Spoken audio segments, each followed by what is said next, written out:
chairman of the Code Compliance Board, and I call this meeting to order. The NSB Code Compliance Board of July 18, 2024. The procedures of this hearing are to provide due process to every respondent and the city in accordance with Florida State Statute 162.073, which states formal rules of evidence shall not apply, but fundamental due process shall be observed and shall govern the proceeding. Hearsay is admissible, but only to support other competent, substantial evidence. Other evidence must be presented. Are there any questions? Any decision made today can be appealed by sending notice of appeal to the Circuit Court within 30 days of the execution of the orders per Florida State Statute 162.11. Can we have roll call, please? Dan Coffer. Here. Clifford Warren. Here. Albert Szymanski. Here. Aaron Dennis. Here. Kathleen Brown. Here. Michael Slayton's not supposed to be here. Ruth Kaczmarek. Here. I'm here. Oh, yeah, you were here. Okay, Michael. And we moved today. Brain cells are gone. That concludes roll call. Everybody's here. We have a quorum. Okay. Do any of the board members have any ex parte communications to disclose? No. For the record, none. And did all the board members have a chance to look over the minutes of the last meeting of May 15th, 2024? And can we have a motion to approve? I make a motion to approve the meeting Second. minutes. Okay. Dan Coffer. Yes. Clifford Warren. Aye. Al Szymanski. Yeah. Aaron Dennis. Aye. Kathleen Brown. Aye. Michael Slayton. Yes. Ruth Kaczmarek. Yes. Motion carries. Okay. We'll have the swearing in of the staff, respondents, and any witnesses that will appear in front of us today, if you can stand to be sworn in.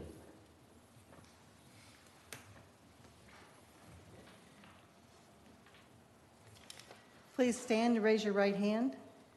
State your full name.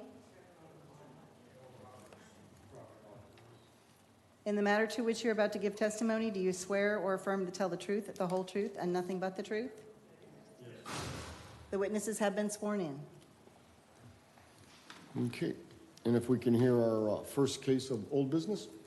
Our first case is 826 Daughtry Street. Shelley Friend presenting.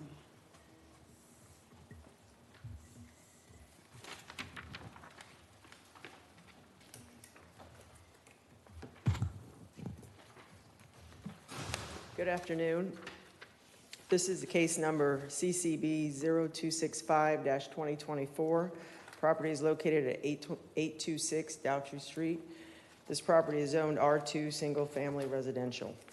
On May 15th, 2024, the board found Angela Elaine Wilkes and/or entity in violation of IPMC 302.08 motor vehicles, IPMC 304.3 premise identification, Section 26-914, Section 6, accessory improvements, Section 26-914, Section 8, landscaping, Section 26-914, Section 9, trash and debris, and Section 26-914, Section 13, outdoor storage, and gave until July 12, 2024 to bring the property into full compliance. If the board found that the violations were not corrected by this date, a fine of $25 per violation per day shall be imposed for each day the violations exist. The board order was mailed certified mail to the property owner and was signed for and accepted on May 20th, 2024. The board order was posted on the property May 17th, 2024. The property was inspected on July 11th, 2024, and the following violations remain on the property. IPMC 302.08 motor vehicles. All the other violations have been cured. It is staff's recommendation the board impose a fine of $25 per day commencing on July 12, 2024 and continuing until the property is brought into full compliance. Fine not to exceed the maximum amount of $10,000. I have not heard from the owner, the property owner, about the vehicles. At the last hearing, I told her she needs to contact me to show proof of registration and that the vehicles do operate.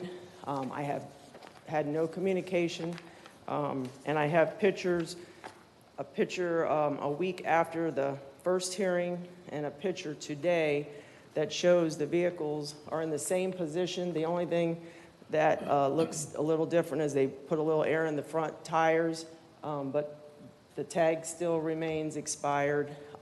And I had my supervisor had looked up for the Wyoming license plates do require that you get a new registration sticker. So I just have those. This one is the week of the hearing, a week after the hearing, after the first hearing, and here are the vehicles today in the same position. They appear to not have been moved, and again, I said I did not have any communication with the property owner to show me proof that they are operable and that there is a current registration. Any questions from the board members? Shelley, when's the last time you were there? Pardon me? When was the last time you noticed the unregistered plates? Today? Today, okay. Yes, sir. That's one of the pictures is from today, Yeah, I thought- and the one that doesn't have the time stamp is a week after the last hearing. And there's been no improvement since, Right, the vehicles remain the same. The only thing, like I said, any communication at all? no communication. I haven't talked to her since the. And they signed for hearing. all their certified letters they signed? Yes, correct. They received their mail. Do we have a motion? I make a motion as stated by the officer. Okay. Do we have a second? Yeah, point of information. Yes. Could you just repeat your motion on what? Yes, you did, please? excuse me. All right, I'm sorry. right, no, you're fine. $25. Hold on a second. Lost my paper here. Okay, it's my recommendation that the board impose a fine of $25 per day commencing on July 12th and continuing until the property is brought into full compliance. The fine not to exceed the maximum amount of $10,000. Thank you. Second. I second. Was there a second? Okay. Okay, roll call, Dan Coffer, Aye. Clifford Warren, Aye. Albert Schmansky, Aye. Aaron Dennis, Aye. Kathleen Brown. Aye. Michael Slayton, Yes. Ruth Kesmerick. Yes. All right, Motion thank you. carries. The respondents are further ordered to contact the code inspector to verify compliance with this order and also be aware that the respondents have the right to appeal the order when it comes out in 30 days. Any violation of the same code by the respondent within 5 years of this date of the order shall be treated as a repeat violation, of which a fine up to $500 per day may be imposed. The next hearing date will be August 15th, 2024. 600 South Myrtle has been withdrawn. The next case we'll hear is 1507 Palmetto. Beverly Abramson presenting.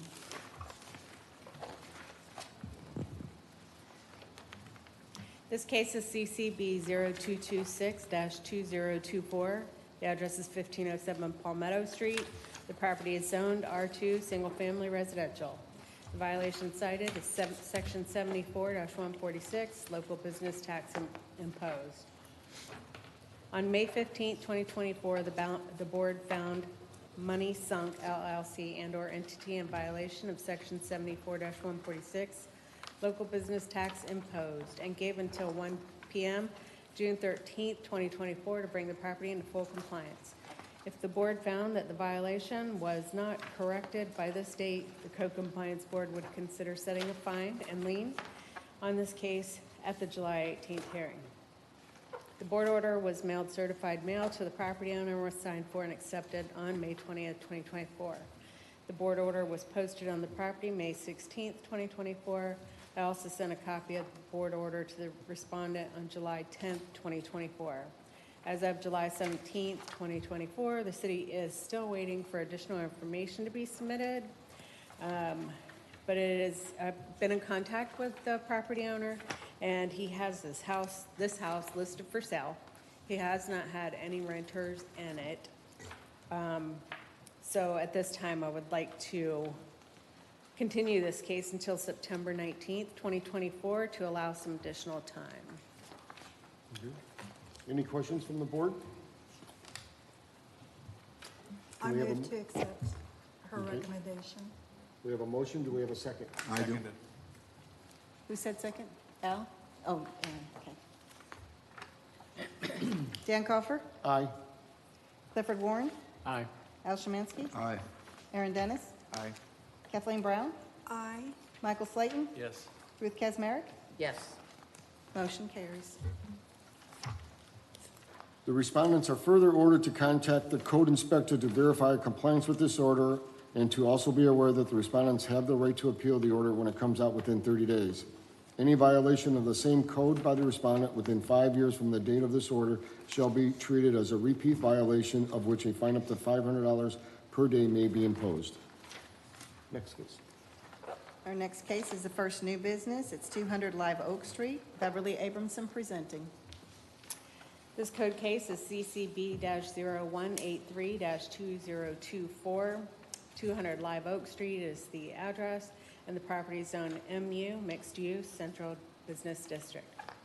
On May 12, 2024, Code Compliance received a complaint regarding the operation of a church and renting of rooms with no record of a BTR.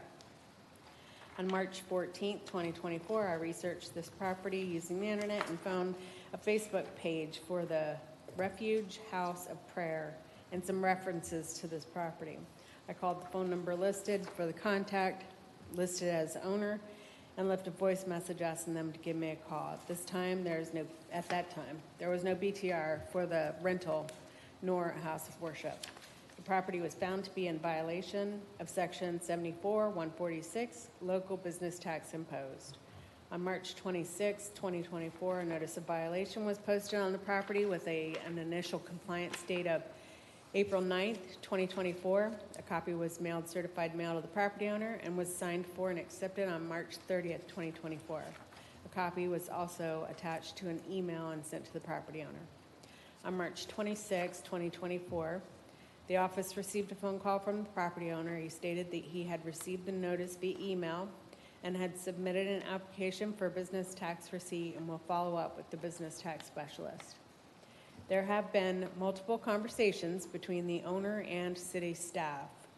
On April 25th, 2024, I researched the city's software and found that an application for a BTR was submitted on March 17th for the rental property. Therefore, I withdrew this case from the May hearing and rescheduled it for the July hearing. On May 7th, 2024, I found signs being placed alongside of the road, different roads, that read Refuge Pool Service. I found that there is no business, BTR for this business either. On May 9th, 2024, an application for a business tax was submitted for a pool cleaning service, which is the signs that I was finding. On July 1st, an application was for a BTR was submitted for the worship center. On May 15th, 2024, an application was submitted for a change of use permit. And on June 25th, 2024, a notice of hearing for the July 18th hearing was posted on the property. A copy was also mailed, certified mail to the property owner. The USPS website shows the notice was left, no authorized recipient available on July 5th, 2024. On July 18th, 2024, a follow-up inspection showed the business tax specialist is still waiting on documentation to be submitted from the respondent. It is my recommendation that the Code Board find Sarah and Shaken Pendleton and/or entity in violation of Section 74-146, local business tax imposed, and give until August 9th to bring the property into full compliance. If the owner does not come into compliance, it is my recommendation to impose a one-time fine in the amount of $250 until the property is brought into full compliance. Any questions from the board members? The property owner is here. Would anybody like to speak on behalf of this case from the audience? Please come forward.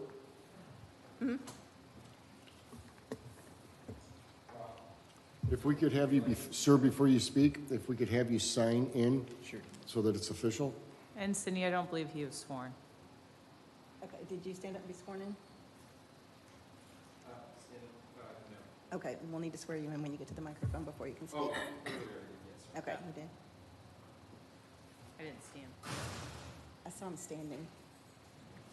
Looked like he just walked in. Do you mind re-swearing in just for the record?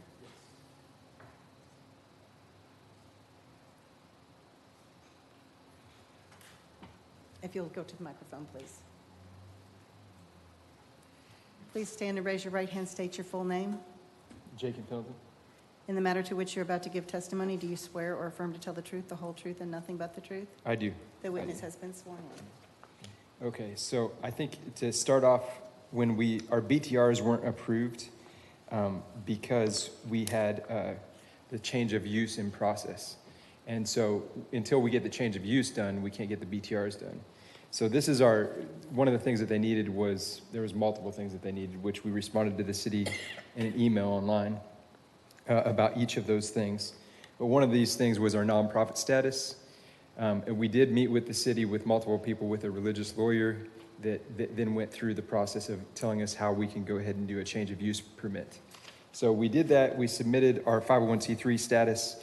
We just didn't have the affirmation letter combined with the declaration from the IRS. This is the old address on here. So they wanted an updated address for New Smyrna Beach. So we have that in the mail coming in 9 days. In addition to the change of use, the guest house was operating beforehand. I didn't realize I had to actually have any kind of BTR for that because I thought it was existing as a guest house before we bought it in January. So the top portion is 2 units that are kind of a guest house right now. So there's 2 renters in there. So we have this registered as an LLC under SunBiz, and we did upload those documents as well to the city portal. The problem with the pool business was that the pool business was under SunBiz titled a DBA under our LLC as a guest house.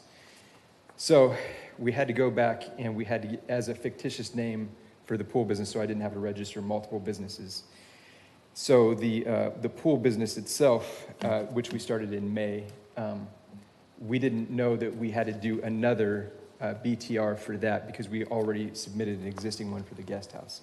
So we went ahead and we submitted that a second, as far as I understand, we submitted a second one for the pool business as well.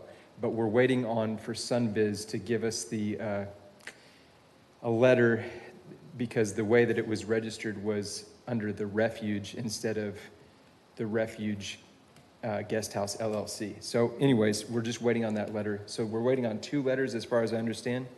We also, to make it into compliance for the church activities in the bottom, which is once a week primarily, we submitted all the documents today to Stephanie Ferrer-Powell. This is the ADA unit drawings. I literally just got the last ones today, so this is the only one I actually have. So this is for all the parking. Much of it was existing before we have to put in a wheelchair accessibility. And then we have the other ones I just emailed her before I came here were for the bathroom. That will be done, all the bathroom ADA and everything should be done by September 1st. For everything for ADA purposes, for the change of use status to be completed. After the change of use status is completed, then we can actually get an acceptance to the 2 BTRs. That's, as far as I understand, a lot of what we had to show you. And Stephanie has it all. I do have a problem with the online portal that I can't upload anything else. It's quite a few different BTRs and changes of use and things, but I don't know why it's not working. So now I just emailed them to Stephanie. So I haven't been able to upload those last documents. So, but I would ask for an extension. The only thing I would like to ask would be, for the existing permits right now that we just completed for the church aspect of things, it took us 2 months instead of 1 month that the contractor said. So I'm not sure that I can give my word by September 1st, but if I at least had till probably October 1st, I think for sure it will be done. Everything will be done and submitted. So that's all. So if I can ask a question, our meeting would be then in the 3rd Thursday in October. Okay. Would you be pretty certain at that point you would have it all 100%. done? Yeah, that will be done for sure. I didn't really want to put stuff on a credit card, but I just decided at this point, I just got to put it all on a credit card. So, Any other questions? Yeah, have you supplied all that information to the code enforcement officer? yes, I have, yeah. You received that? Okay. Well, I don't, Stephanie, sorry. yeah, I don't get the information. He sends it to the business tax specialist and Stephanie Ferrara. It all goes through the system. I check the system to see that it's been updated. But you're aware of what's going on? I am aware of Okay. the things that are happening. I know that he is in the process of moving forward and trying to get all of Thank you. the BTRs he needs. Any other questions? So what's your recommendation now? Well, my recommendation was the, sorry.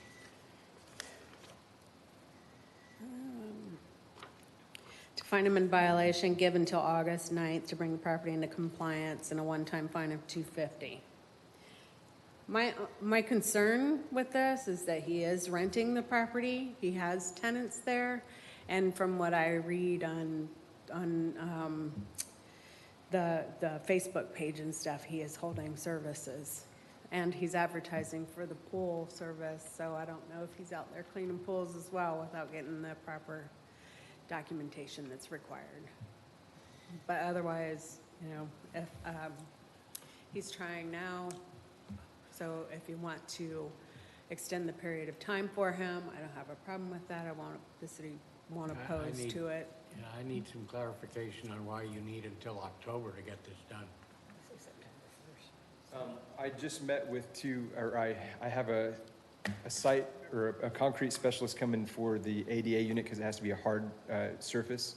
So they're coming tomorrow. I met with a contractor today at the property for the construction of the ADA inside. And just my experience has been that it takes usually double the time of what they actually have said. So like the previous stuff that was supposed to be done for the church facility took 2 months instead of 1 month and was double the cost instead of what they had agreed to. So I would just ask for more time primarily because of that. I think we can probably get most stuff done by September 1st. And I should have a lot of the documents in the next 9 days, at least for the IRS said yesterday. 15 days or so, maybe more for the, I don't know how long, honestly, the SunBiz document will take, quite frankly. That's just kind of up to them. But I did talk on the phone with the IRS, and they're mailing me an affirmation letter.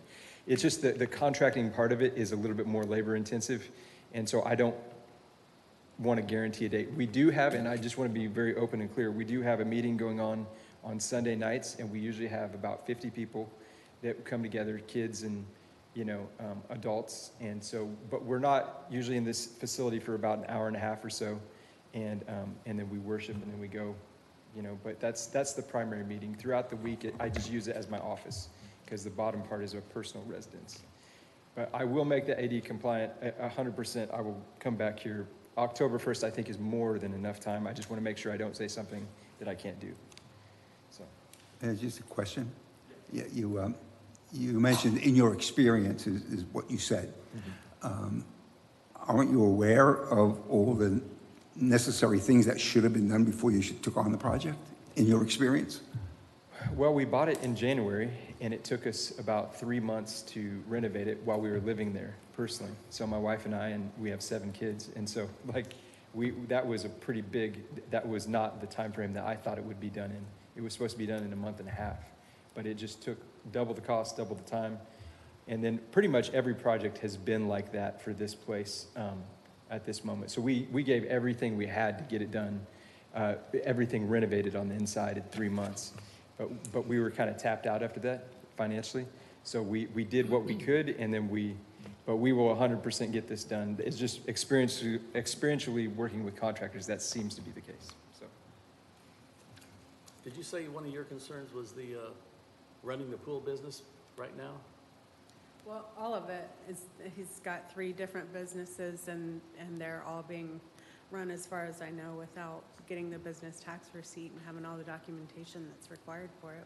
I don't know that there's any life safety issues, maybe with the rental or having that many people in one place. I don't know.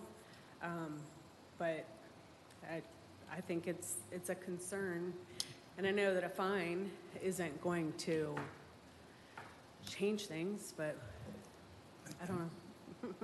And just to be clear, we're only here on the business tax receipt. Mm-hmm. Okay, so we're not here because he hasn't pulled permits for the construction. We're not here because he's, or any other reason. It's only business tax receipt. Yeah, Okay. I do believe that all of the construction that was done has been completed. I think they have permits for everything, and the permits have been final. Okay. I do have one clarification with that. Sorry.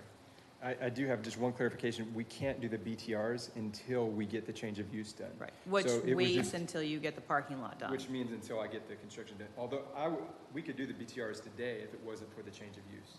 Correct. So just come back up here real fast. You could get the BTRs most likely for the pool and for the guest house. Yeah, I already have all the information for the guest house. That's already done. As far as the pools goes, we're waiting on the Sunbiz document. It said the refuge. It didn't say, under the fictitious name, it said the refuge. So we had to edit it to say the refuge pools. And so the reason you're asking for October is because you can't get the change of use signed off on until your construction of the parking lot is complete. Exactly. And once that's done, then you can get your BTR at that point in time. Yeah, the parking lot, the inside ADA bathroom, and the third thing was I think it was primarily the bathroom and the parking, and the ramp to go up. Excuse me, do you need a license to run that pool business? A DPR license? I have a license, yes. You do have one? Yeah. That's right. Yes. Thank you. Can we get a motion from the board? I'd like to move that we give him until the October meeting, if that's what if that's how much time he thinks he needs. I'll second the motion. Okay, we have a Is motion. that Kathleen to second? Yes. Thank you. And that October hearing, I believe, is October the 17th. October 17th. Dan? Aye. Clifford Warren? Aye. Albert Szymanski? Aye. Aaron Dennis? Aye. Kathleen Brown? Yes. Michael Slayton? Yes. Ruth Kazmarek? Yes. Okay, motion carries. The respondent is also further ordered to contact the code inspector to verify the compliance with this order, and also be aware that the respondents have the right to appeal the order when it comes out within 30 days. Any violation of the same code by the respondent within 5 years from the date of this order shall be treated as a repeat violation, of which a fine up to $500 per day may be imposed. Next case. The next case is 730 South Dust. Beverly Abramson presenting. Code case CCB-0237-2024 is for 730 South Dust Street. This property is zoned R2, single-family residential. I have photos, but I don't know what time, at what point.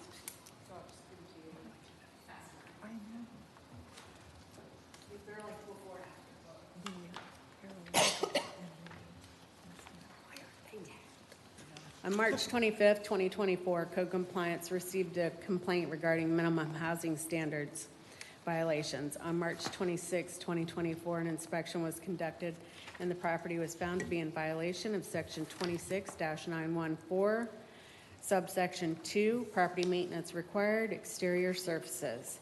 Section 26-914, subsection 4, exterior windows and doors. Section 26-914, subsection 8, landscaping. Section 66-32, placement of containers for garbage collection, unfit containers.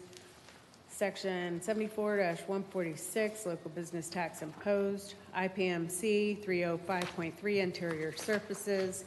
IPMC 704.6F, single and multiple station smoke alarms. On April 19, 2024, a notice of violation was posted on the property with an initial compliance date of May 31, 2024. A copy was mailed, certified mail to the property owner, and was signed for and accepted on April 23, 2024. On April 19th, the tenant living at this house invited me to do a walkthrough of the house. She was concerned with repairs that need to be made and access for critters to enter the house. I observed flooring that was in the process of being replaced. There was one area where the flooring did not meet the wall. You could see outside through the inside of the house, through the crack. There were faceplates missing from light switches, leaving wires exposed. Some of the windows had framing that was deteriorated with rotted wood. The windows do not lock on their own. There's a stick of wood to keep them closed. The glass on at least 2 windows was cracked. There were cracks in the drywall. I could see through from one room to another.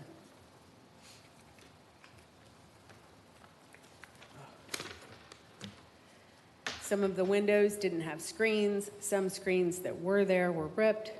There was chipped and peeling paint on the exterior walls of the house.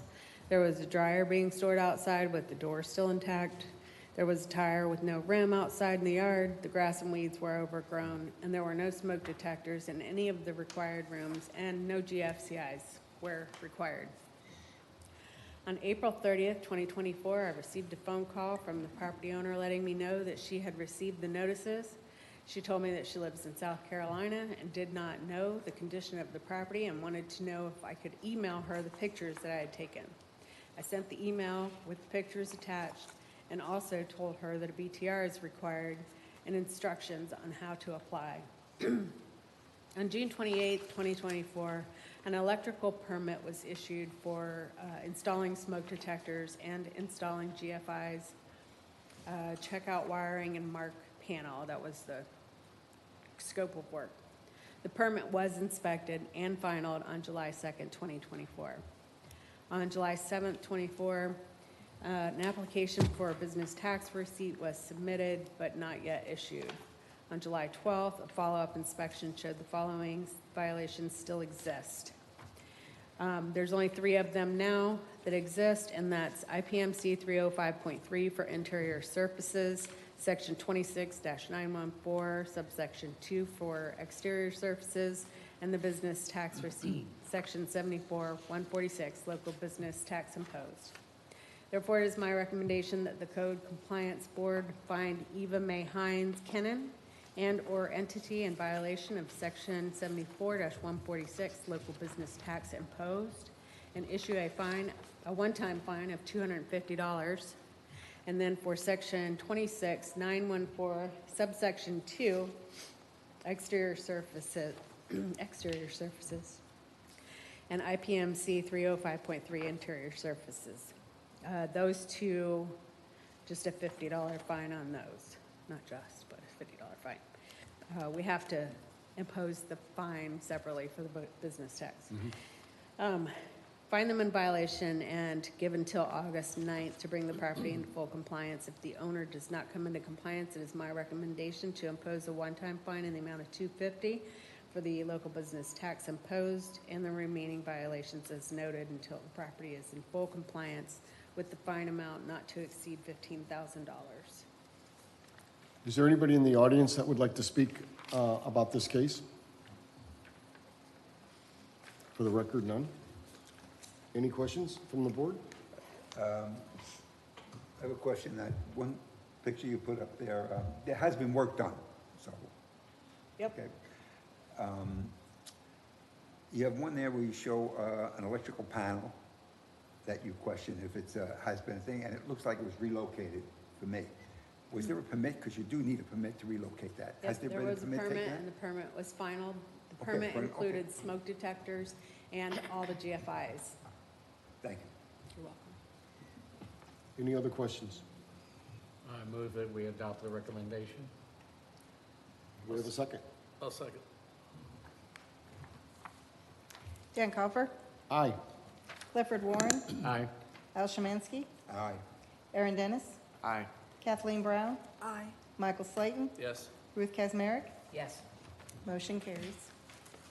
Okay, the respondents are further ordered to contact the code inspector to verify compliance with this order and to also be aware that respondents have the right to appeal the order when it comes out within 30 days. Any violation of the same code by the respondent within 5 years from this date of the order shall be treated as a repeat violation of which a fine up to $500 per day may be imposed. Next case, please. The next case is 1311 Palmetto Street. This has been withdrawn. The next case is 2640 Brookline Avenue, Beverly Abramson presenting. This case is CCB-0311-2024. Property location is 2640 Brookline Avenue. This property is zoned R2, single-family residential. On April 26, 2024, Code Compliance received a complaint regarding trash all over the yard, and trash cans are always full and visible, and there's also a shed without permit. On April 26, 2024, an inspection was conducted, and the property was found to be in violation of Section 26-171A, permit required for the shed. Section 66-32, placement of containers for garbage collection. Section 70-5, objects and obstructions in the public right-of-way. IPMC 302.1, sanitation. IPMC 302.8, motor vehicles. IPMC 303.1, swimming pools. IPMC 303.2, enclosures. IPMC 304.3, premises identification. IPMC 308.1, accumulation of rubbish or garbage. On May 3rd, a notice of violation was posted on our property with the initial compliance date of May 31st, 2024. A copy was also mailed certified to the property owner and signed for and accepted on May 6, 2024. On June 6, 2024, a follow-up inspection was conducted. Some things had been moved around and or removed from site. The vehicle that was beside the shed is gone. A piece of furniture is gone. The basketball hoop that was abutting the street has been laid down on the ground a little bit further away from the road, but it's still in the right-of-way.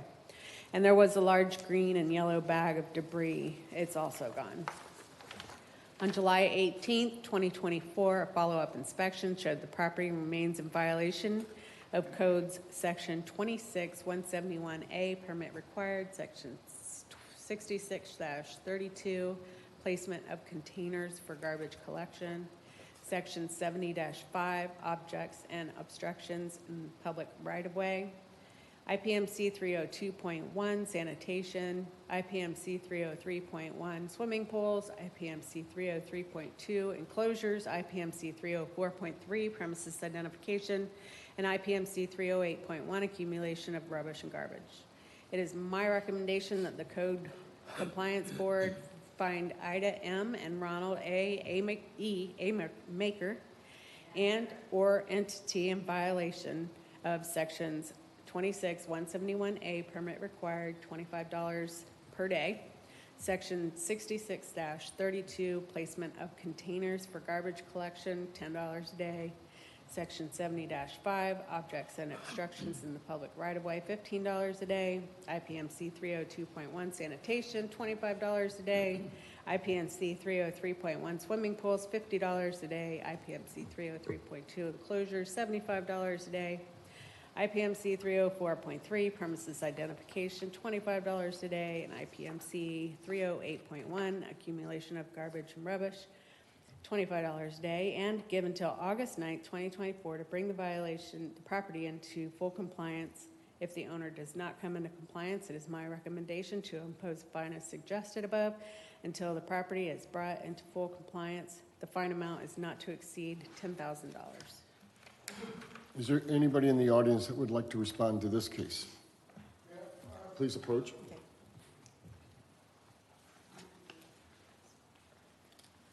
You will speak one at a time, please. Hold on one second. You'll need to speak one at a time, and you will need to be sworn in. Yes, ma'am. You start with me. Come on up to the microphone, please. She can come to the microphone to swear in, but then speak one at a time. Yes, ma'am. Thank you. Please stand and raise your right hand. State your full name. My name is Ida Amaker. Jeffrey Allen Wright II. In the matter to which you're about to give testimony, do you swear or affirm to tell the truth, the whole truth, and nothing but the truth? Yes, ma'am.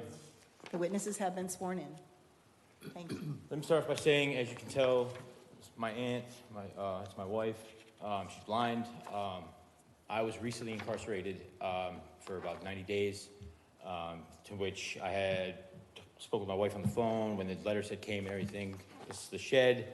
I didn't know I had to have a permit for, and if they went and did the inspection today, they see everything is on the outside. I'm actually sweaty from getting it prepped to move today. It will be off the property, off the premises. I went and spent about $250 at Home Depot. In the middle of last week, I've got everything to repair the screen room, including I already cut down the palm tree that was growing on, right directly on the screen room. I cut that. I got to drag that out to the road when I get home. Garbage cans, I'm in the process, are brand new. I'm in the process of taking care of everything. I just came home.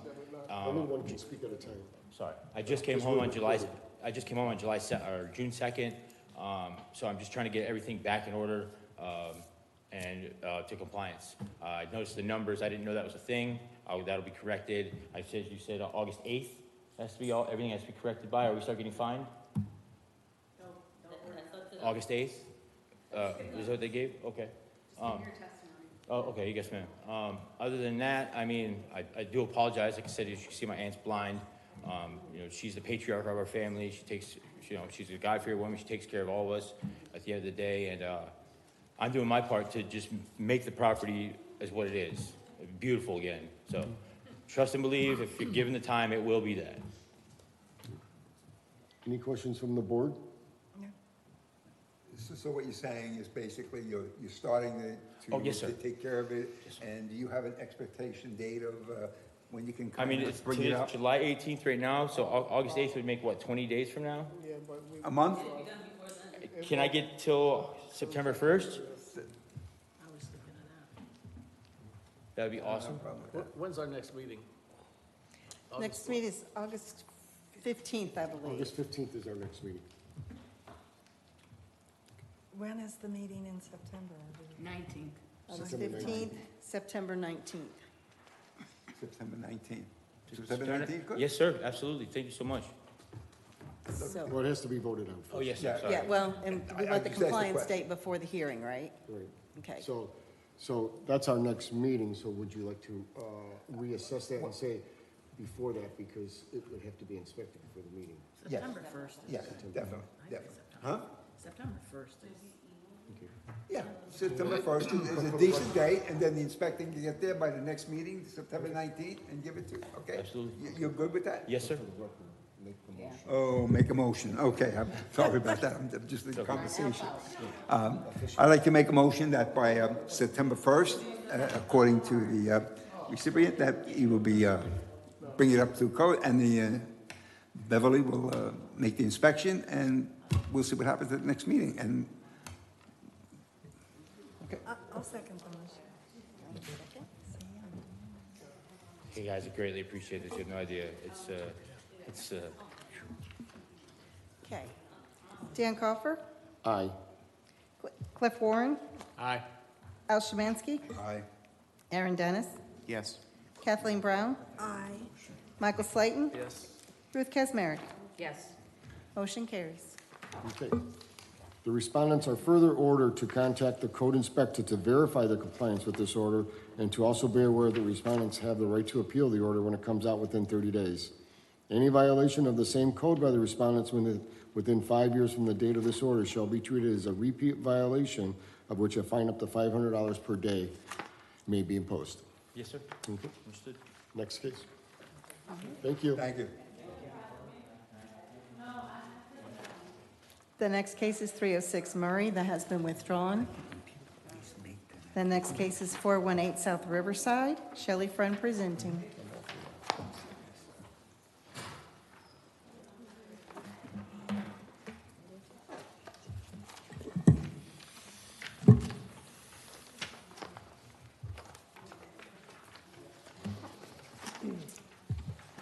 This is case number CCB 0426-2024. Property is located at 1418 South Riverside Drive, and this property is zoned R2, Single Family Residential. On May 21st, 2024, Code Compliance received a complaint about a boat detailing business and a house and garage apartment being rented out with no business tax receipt. On May 22nd, 2024, I spoke with the tenant who was out detailing boats at the residence. He told me that he was having electrical issues over at his location that he normally does his work, and he advised the boats would be gone the following week.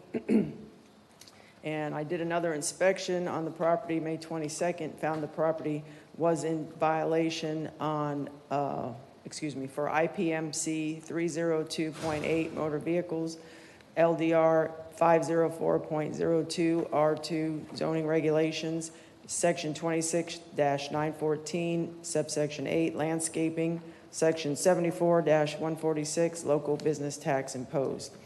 On May 24th, 2024, a notice of violation was posted on the property with an initial compliance date of June 7th, 2024. A copy was also mailed, certified mail to the property owner and was unclaimed and returned to sender on June 18th, 2024. On July 11th, 2024, a follow-up inspection showed the following violations remained, and that would be the IPMC 302.8 motor vehicles and Section 74-146 local business tax imposed. It is staff's recommendation for the board to find Land Nguyen and/or entity in violation of Section 74-146 local business tax imposed and IPMC 302.8 motor vehicles, and give until August 8th, 2024 to bring the property into full compliance. If the owner does not come into compliance, it's staff's recommendation to impose a one-time fine of $250 for Section 74-146 local business tax imposed and $25 per day for the IPMC 302.8 motor vehicles at the August 15th, 2024 hearing until the property is brought into full compliance. Is there anybody in the audience that would like to speak about this case? For the record, none. Any questions from the board? No. I make a motion that we accept the recommendation. I second it. That was Cliff, or Al, you second? Yes, ma'am. Thank you. It was till August 8th, right? Yes. Yes. Yes. Okay, thank you. Dan Coffer, Aye. Cliff Warren, Aye. Al Szymanski, Aye. Aaron Dennis, Yes. Kathleen Brown, Aye. Michael Slayton, Yes. Ruth Kazmarek. Yes. Motion carries. Okay. The respondents are further ordered to contact the code inspector to verify the compliance with this order and to also be aware that the respondents have the right to appeal the order when it comes out within 30 days. Any violation of the same code by the respondents within 5 years of the date of this order shall be treated as a repeat violation of which a fine of up to $500 per day may be imposed. Next case. Next case is 27 Fairway Circle. Shelley Friend presenting. This is case number CCB 0429-2024. Property is located at 27 Fairway Circle. This property is zoned R2 Single Family Residential. On May 22nd, 2024, Code Compliance received a complaint regarding a green pool and tall grass. On May 22nd, 2024, an inspection was conducted and the property was found to be in violation of Section 26-914, Section 8 landscaping, and Section 26-914, Section 11 swimming pools. On May 23rd, 2024, a notice of violation was posted on the property with an initial compliance date of June 6th, 2024. A copy was also mailed, certified mail to the property owner and was returned June 15th, 2024. On June 6th, 2024, a follow-up inspection showed the violations of Section 26-914, Section 8 landscaping, and Section 26-914, Section 11 swimming pools. As of today, the violations still remain. I have pictures of the grass. Basically, it's the side yard grass and the weeds around the backyard fence around the pool, and the pool is a little lighter green. It's not as dark, but it's still out of compliance.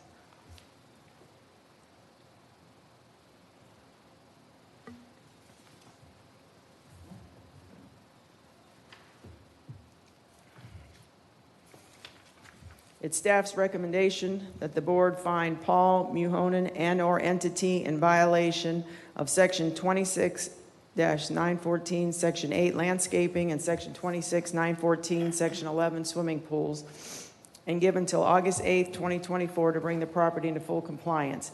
If the owner does not come into compliance, it's staff's recommendation to impose a fine at the August 15th, 2024 hearing in the amount of $50 per day per violation until the property is brought into full compliance.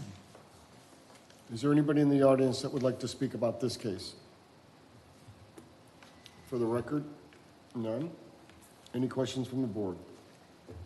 This, Go ahead. because I see this is on claim, the certified Correct. mail. Yes, he did, actually, he texted me this last week, and this is not the first time I've had a case on this pool, but, so he does have my number. He contacted me and told me I can come inspect the pool, which I did today, and you see where we're at with that, so. I make the motion as stated by the officer. I second. Augustine. Michael, can you make sure you're in the microphone? And then you second? I second. Thank you. I thought you did. Thank you. Dan Coffer? Aye. Cliff Warren? Aye. Al Szymanski? Aye. Aaron Dennis? Aye. Kathleen Brown? Aye. Michael Slayton? Yes. Ruth Kazmarek? Yes. Motion carries. The respondents are further ordered to contact the code inspector to verify compliance with this order and to also be aware that respondents have the right to appeal the order when it comes out within 30 days. Any violation of the same code by the respondent within 5 years from the date of this order shall be treated as a repeat violation, of which of a fine up to $500 may be imposed. Next case. The next case is 508 Terrier Way. It has been withdrawn. The next case is 1300 North Dixie Freeway. Shelley Friend presenting. This is case number CCB 0424-2024. Property is located at 1300 North Dixie Freeway. This property is Zone B3, Highway Service Business. On May 21st, 2024, while conducting inspections in the area, I observed tall grass at this location. On May 21st, 2024, an inspection was conducted and the property was found to be in violation of Section 26-914, Section 8, landscaping. On May 23rd, 2024, a notice of violation was posted on the property with an initial compliance date of June 11th, 2024. A copy was also mailed, certified mail, to the property owner and was returned June 12th, 2024. As of today, the property remains in violation of Section 26-914, Section 8, landscaping. It is staff's recommendation the board find AV Investments LLC and/or entity in violation of Section 26-914, Section 8, landscaping, and give until August 8th, 2024 to bring the property into full compliance. If the owner does not come into compliance, it's staff's recommendation to impose a fine of $100 per day at the August 15th, 2024 hearing until the property is brought into full compliance. I went by the property. I have a picture from today. It's the vacant auto place that I had a case on before with the vacant property. Is there anybody in the audience that would like to speak about this case? One question since this property's been in front of us several times now, have you had any verbal contact with them? I still have the same mailing address on the property appraiser, and I, try to look online and Google the name and different things. I tried different numbers, but none of them even work. So no, I haven't had no contact with the owner. That's happened in the past then. Any other questions from the board? I move that we accept the I make a motion recommendation. to accept it. Cliff is already talking. Oh, I'm sorry? go ahead, Cliff. No, I just move that we accept the recommendation. I'll second it. Dan Coffer? Aye. Cliff Warren? Aye. Al Szymanski? Aye. Aaron Dennis? Aye. Kathleen Brown? Aye. Michael Slayton? Yes. Ruth Kazmarek? Yes. Motion carries. The respondents are further ordered to contact the code inspector to verify compliance with this order and to also be aware that respondents have the right to appeal the order when it comes out within 30 days. Any violation of the same code by the respondents within 5 years from the date of this order shall be treated as a repeat violation, of which a fine up to $500 per day may be imposed. Okay, your case is next. Hold on one second. Let her get ready.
Next case, please.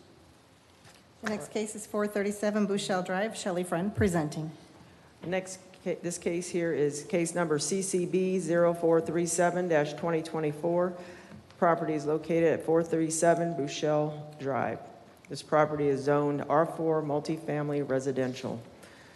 On May 23rd, 2024, the code compliance received a complaint regarding the exterior condition of the property. On May 30th, 2024, code compliance officer Jason Yates and myself inspected the property, and the property was found to be in violation of section 26-914, section 2, exterior surfaces. On June 12th, 2024, a notice of violation was posted on the property with an initial compliance date of June 25th, 2024. A copy was certified mailed to the property owner and was signed for and accepted on June 14th, 2024. On June 27th, 2024, a follow-up inspection showed that the property remains in violation of section 26-914, section 2, exterior surfaces. It's staff's recommendation the board find Bouchelle Island 13 Condominium Association Incorporated and/or entity in violation of section 26-914, section 2, exterior surface, and give until August 8th, 2024 to bring the property into full compliance. If the owner does not come into compliance, it's staff's recommendation to impose a fine at the August 15th, 2024 hearing of $250 per day until the property is brought into full compliance. I'm asking for the $250 fine because this has been an issue for almost, I think, 2 years now. And it's going to even get worse as the rain, and can cause more damage. There's interior damage, there's 2 units, upper and lower, and there's damage to the structure, the wood, possibly mold, I don't know, but just over time it could be a potential health and safety issue. At this time it has not. I was up on the second floor taking pictures, so it's basically the exterior surfaces, and from what I understand, typically the condominium association covers the exterior part of a condo, and the homeowner is responsible for the interior. So that is where we're at with that. With this, a permit was pulled to start the construction, but and even was issued extra time. It doesn't expire till August 6th. But the work has not been started.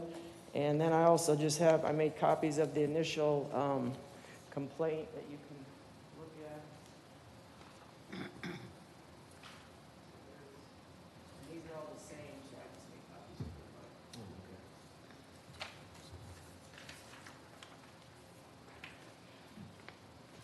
So there are people here on this case that would like to speak, so I'll let them come up. Please come forward. If you can state your name for the record. Certainly. Good afternoon, everyone. My name is Leanne Wagner. I'm the attorney for Bouchelle Island 13 Condominium Association. And this might be the most interesting case you're going to have today, because while Officer Friend is absolutely right, most of the time condominium associations are responsible for the exterior of the building. Here, that is not the case. There were improvements made to the lanai on the second floor unit that have caused water leakage that has unfortunately caused damage to the first floor unit. And Florida Statute 718 says that when an owner makes repairs or, improvements to common elements or limited common elements, they become responsible for those items, as well as any damages caused thereby or repairs or maintenance that's necessitated by those improvements. Separately, there are arbitration decisions from the Florida Department of Business and Professional Regulation, which, if you're unfamiliar with that agency, it is the entity responsible for overseeing condominiums that make the same holdings, that when an owner improves something that's on the common elements, they now become responsible for it. And probably the most important thing is that this is already the subject of a dispute in the Circuit Court for Volusia County, where the owners of the first and second floor units have sued the association. We believe that they are the ones who complained of this situation in an effort to make an end run around the court's decision, which we're at the very infancy of the case. And, I don't know how quickly judgment would be entered if we even get to that point.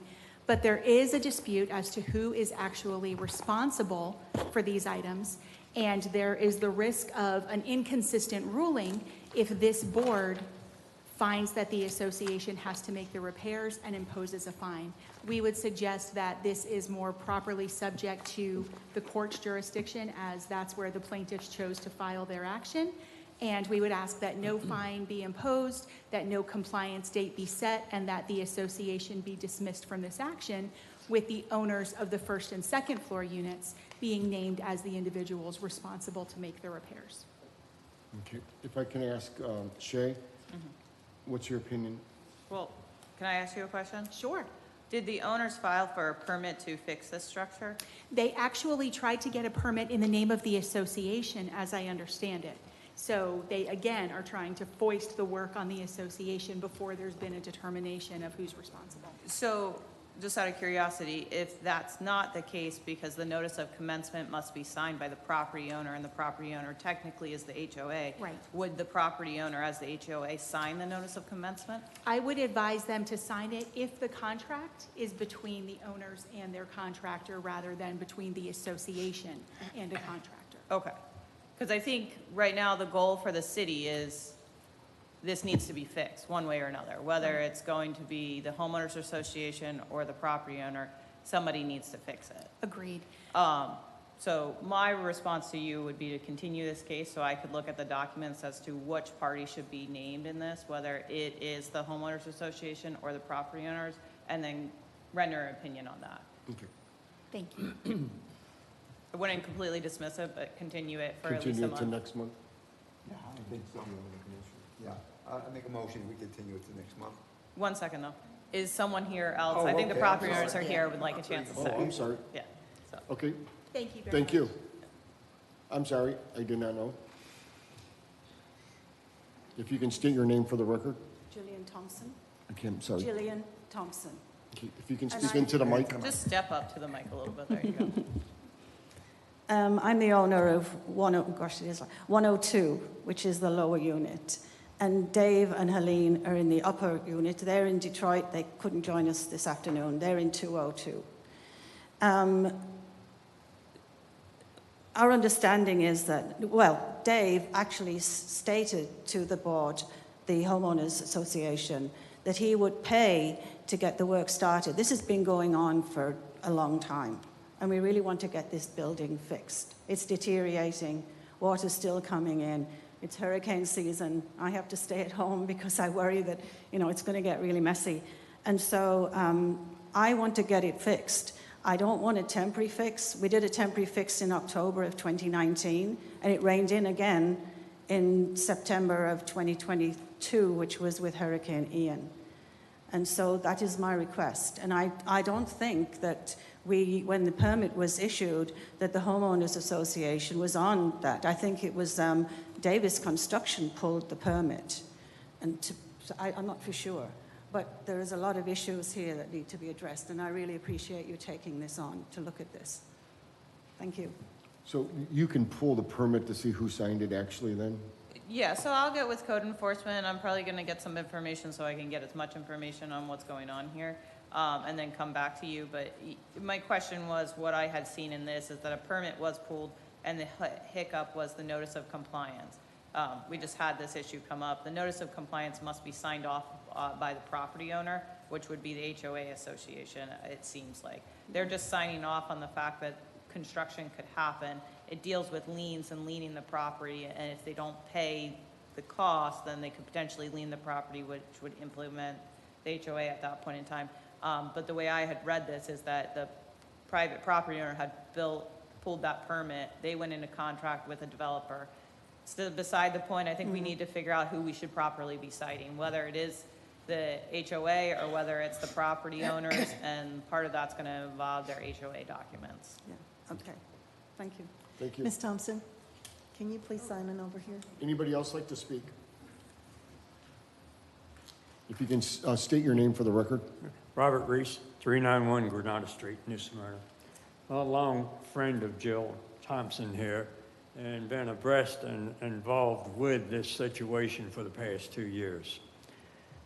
She said 2 years ago the association took on the responsibility and accountability to research and investigate leakage into her unit. It was due to the exterior of the building.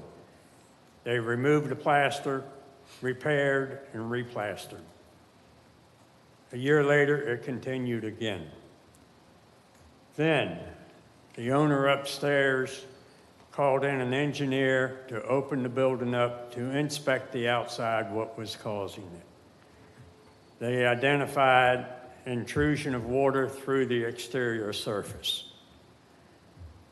Then they covered it up with the patches, as you can see on the picture there. It's been that way for a year to a year and a half now. My understanding and in communication with the David owner upstairs and Mrs. Thompson downstairs, that he was willing to foot the expense to fix it if it was the owner's responsibility. But the question came up that it was the association's responsibility for the exterior of the buildings, according to their bylaws. The permit was pulled in the association's name, and the association has to sign commencement, and they refused to sign it. Then the party upstairs engaged with arbitration and then could not get final results on it, and then they went into an attorney with a suit to try and settle it, to find out who's responsible and liable. In the course of this, we did find out and pull the records of the permit of the previous two owners prior to the current owner had Home Depot install windows on the lanai with a city permit and signed off by the city inspectors.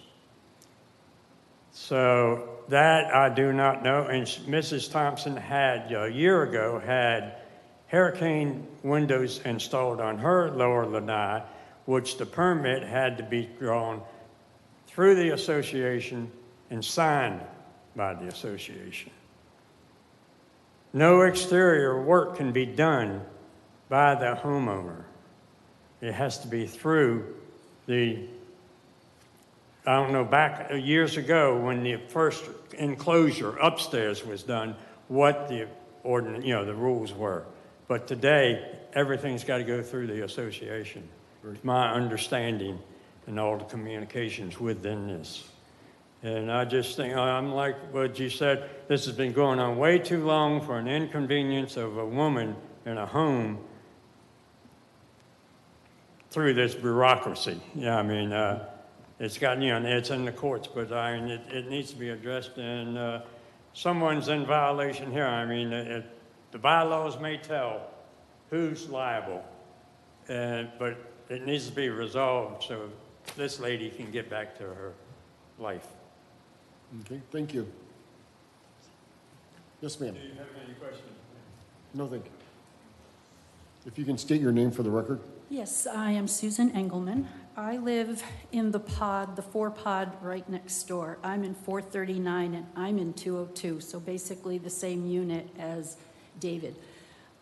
My unit is the only one of our 16 association units that is for sale. And I want to tell you what this mess has done to me. I am the collateral damage. I have not been able to sell my unit. People are concerned about the litigation. Lenders are concerned about the litigation. I had a buyer last March, and they pulled out. And I don't know if it had anything to do with this or their lender or their regular finances, but I was back on the market in a depleted market trying now to sell my unit and losing money. And currently, I do have a potential buyer, but their lender is not coming forward with an okay yet because their lender is trying to get answers from our association lawyer And I'm in like this bidding crisis because I keep on getting lowered. And so for me, when David first sent out his letter of what was happening, I sent it to my lawyer and said, okay, what do I do? He said, oh, Susan, he said, this happens all the time. He goes, you're just going to have to put money in escrow. Okay, that's fine. I'll take it on. It happened on my watch. But now the question is, how much? Because if the association is found at fault, I could be liable as a unit owner for up to $20,000 because they waited to do the work. And so I just wanted this board to know what the collateral damage is on others of us, especially me being the only one whose unit is trying to be set for sale. My friends over in 441, same unit, 202, they got out before the association took on a lawyer. So they got out right at the baseline before all this mess really blew up, before mediation, before everything. So I just wanted the board to know what collateral damage was happening in this whole association mess. So I thank you for your time. Well, thank you. Thank you. Yes, sir. Robert Reese again. Well, I forgot one more comment on the reason we're here today is as a result of the delay in the arbitration decision, which I do not believe has been made yet, and then the legal action of the suit. The last resort was maybe code enforcement could get something moving.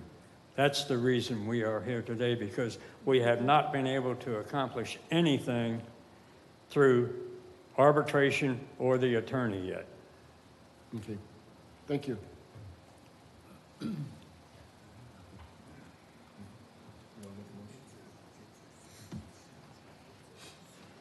Okay, so with that being said, we'll continue this case to the next hearing in August. What's the date? August 15th? Correct. With no fine or anything? Everything? Yeah, we'll just have a time to review, and then we'll regather and We'll have see. an official motion made. So moved. You want to state it for the record? Yeah, I move that we accept the officer's recommendation of continuing this case until the August meeting. Yes. With no fine. I second. With no, yeah, no fine or anything. No fine. Okay, do we have a second? Okay. Okay. Dan Coffer, Aye. Cliff Warren, Aye. Al Szymanski, Yeah, aye. Aaron Dennis, Yes. Kathleen Brown, Aye. Michael Slayton, Yes. Ruth Kesmerick. Yes. Motion carries. The respondents are further ordered to contact the code inspector to verify compliance with this order, and also be aware that the respondents have the right to appeal the order when it comes out within 30 days. Any violation of the same code by the respondents within 5 years of the date of this order shall be treated as a repeat violation, of which a fine up to $500 per day may be imposed. Next case. The next case is 3144 Sundance Trail. Shelley Friend presenting. This is case number CCB 0385-2024. Property is located at 3144 Sundance Trail. This property is zoned R1, single-family residential. On May 9th, 2024, Code Compliance received a complaint regarding a house in a boat dock in disrepair, also high grass and a fallen tree.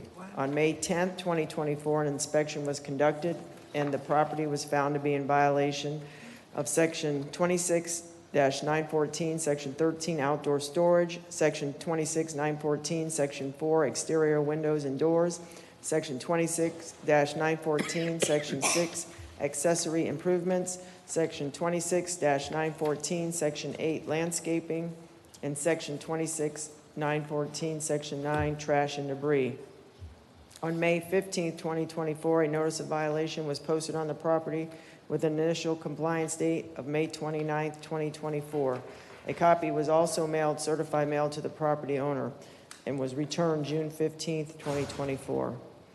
On July 16th, a follow-up inspection showed the property remains in violation of Section 26-914, Section 6, accessory improvements, and Section 26-914, Section 8, landscaping.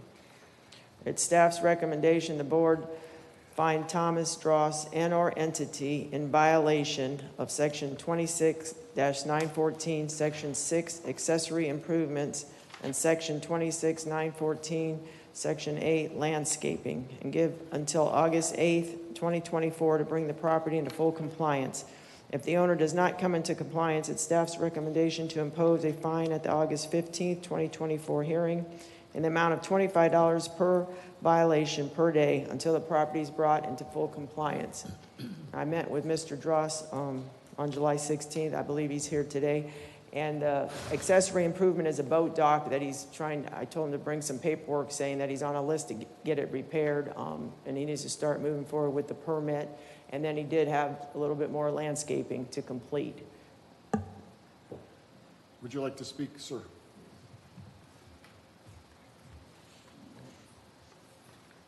If you can state your name for the record.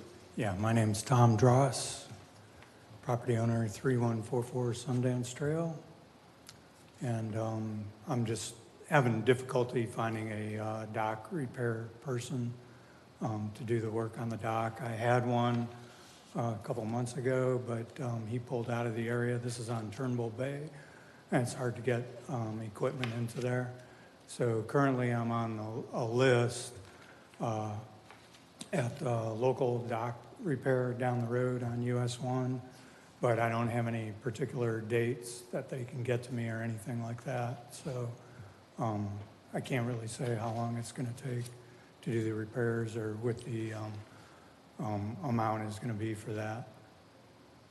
So at this point, you would have no idea from the dock repair place on when they could... I called him again on last week, Friday, and Billy, I think, is the owner over there, and I'm still waiting for a call from him.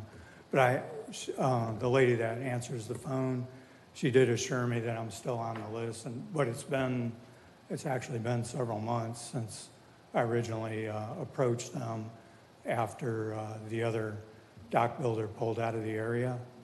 So other than that, and to tell you the truth, I'm not sure that that'll work out or not. That's just one repair place. So I'm still looking for an alternative in case that doesn't work out. I'm not sure the extent of the repairs that are going to be required or the amount of time it will take, but just asking for some more time, I guess. Has the new company been out to look at it? No, I haven't even gotten a call back from them yet. But I did the prior company, Ken Anderson. I'm not sure what the name of the company is, but one of the neighbors took us out on a boat to go around the dock and take a look at it. And he thought that, he could repair it. But then I think he had another job in another location he pulled out before he could come by. And I didn't expect that to be a dead end. I thought that was going to be it, because he was doing other work in Turnbull Bay. And I was hoping that would work out, but it didn't.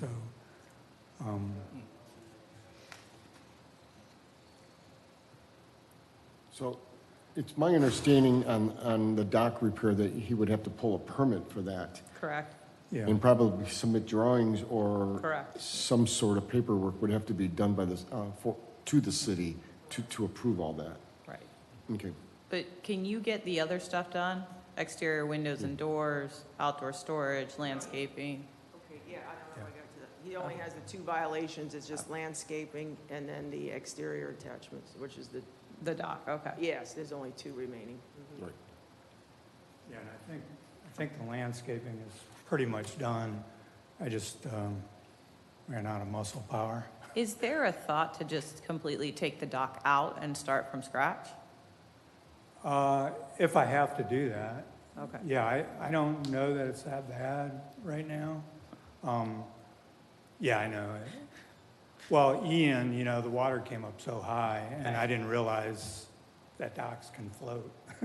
So, How didn't long, realize a lot of things. how long has it been damaged like this? since the end, And no one's come to give you a quote, look, no permits, no nothing to repair? no, I had other issues going on. Okay. Because of the new house built next to me, I've had extensive flooding, not in the house, but on the property. And that's what, I mean, I was at my wit's end. I couldn't take any of the yard waste, you know, the trees that have fallen out to the road. But it's been dry for a few months now, so in a way, I need a little prompting, so it was actually a good thing. So, but no, with all the amount of work going on, you know, in the beginning, I didn't even try to find anybody because I knew there was a lot. So it had been a while after Ian, probably late last year when I started, you know, because I knew there was dock builders in the area doing work. So that's when I contacted Ken Anderson. Yeah. Any other questions from the board? Anybody like to submit a motion? I'd like to just continue the case for another month, see if this guy can get the dock people lined up out there. You're going to continue with your cleaning up of your landscape, correct? Yeah, it's almost Let me done. give at least another Yeah. month to try to get this dock squared away. Yeah, the dock builder, I mean, I would need to get a dock builder to give me an idea of what it would take, and then that would end up getting a permit, right? So there's a little bit of a process that I have to go through first. But we would know At that. least you could report to us in another month. Mhm. At the next meeting, you could let us know. Yeah, Okay. yeah, yeah. At least have someone lined up, you know, I mean, obviously no one's calling you back. Which you have patience, I would be calling somebody else, but that's just me. But I'm saying to have somebody lined up to get this Right. looked right. at or done. Yeah. You haven't even had anybody get a quote. I think the board's goal is to see you back here in a month with a contractor or somebody lined up who's gonna come out there and Yeah, fix it. that makes sense. Okay. Mhm. Yeah. Okay. So we had a motion and we just are looking for a second. I'll second. Dan Coffer, Aye. Cliff Warren, Aye. Al Shamanski, Aye. Aaron Dennis, Yes. Kathleen Brown, Aye. Michael Slayton, Yes? Ruth Kazmarek. Yes. Motion carries. All right, thank you. The respondent is also further ordered to contact the code inspector to verify the compliance with this order, and is also be aware that the respondents have the right to appeal the order when it comes out within 30 days. Any violation of the same code by the respondent within 5 years of the date of this order shall be treated as a repeat violation, of which a fine up to $500 per day may be imposed. Next case. Our next case, your agenda says 405 Dust Street. It should read 405 North Dust Street. Barb Bobolak presenting. Hello. This case is CEB-0489-2024. Location of the property is 405 North Dust Street. The property is zoned R3 Single Family Residential. Violation cited is 26-171A, permits required. On September 1st, 2023, while conducting inspections in the neighborhood, I had noticed at this property that there had been an addition of a front covered porch, new windows, and a new front door that had been installed on the property. Upon returning to the office, I checked for permits, and a permit was issued after the owner received the courtesy notice from the code compliance office. At that time, I closed the case because he had applied for the permit. On June 11th, 2024, a follow-up inspection on the previous case for the permitting system showed the permit had expired due to no inspections for all the construction that had been done. So on June 12th, 2024, a notice of violation and a notice hearing was posted on the property with an initial compliance date of June 25th, 2024. Copy was also mailed, certified mail to the property owner and was signed for and accepted on June 14th, 2024.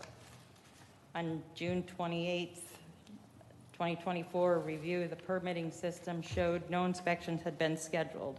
I emailed Mr. Orange requesting he contact the building department as soon as possible to schedule the inspections. He responded on July 1st, 2024, stating that the city approved the renewal of the permit and that he would be trying to get the inspections the next week. On July 17th, 2024, a follow-up inspection of the permitting system showed no inspections had been scheduled. It is my recommendation the board find James Orange and/or entity in violation of Section 26171A, given until August 8th, 2024, to bring the property into compliance. If the owner does not comply, it is staff's recommendation to impose a fine of $50 per day until the property is brought into full compliance, not to exceed $10,000. I do have an email from Mr. Orange that I would like to submit to you also. You can see that he did respond, however, he still has not followed through. It's very simple. All he has to do is go online, schedule the inspection, and get it done.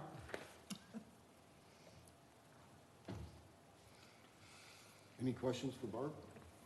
Just read what it says. And for the record, I believe he is some type of a contractor or in the construction world, so he knows how all of this works.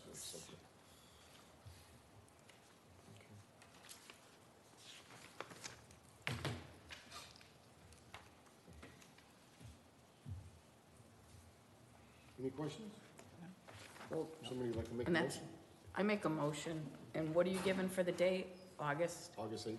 August 8th. Yeah, I make a motion, it's since he said he's supposed to be in the middle of it, that August 8th, and the recommendation, and if not, fine, $50 a day thereafter. I second. Thank you. Is it Al? Yes. Thank you. Dan Coffer? Aye. Cliff Warren? Aye. Al Szymanski? Aye. Aaron Dennis? Aye. Kathleen Brown? Aye. Michael Slayton? Yes?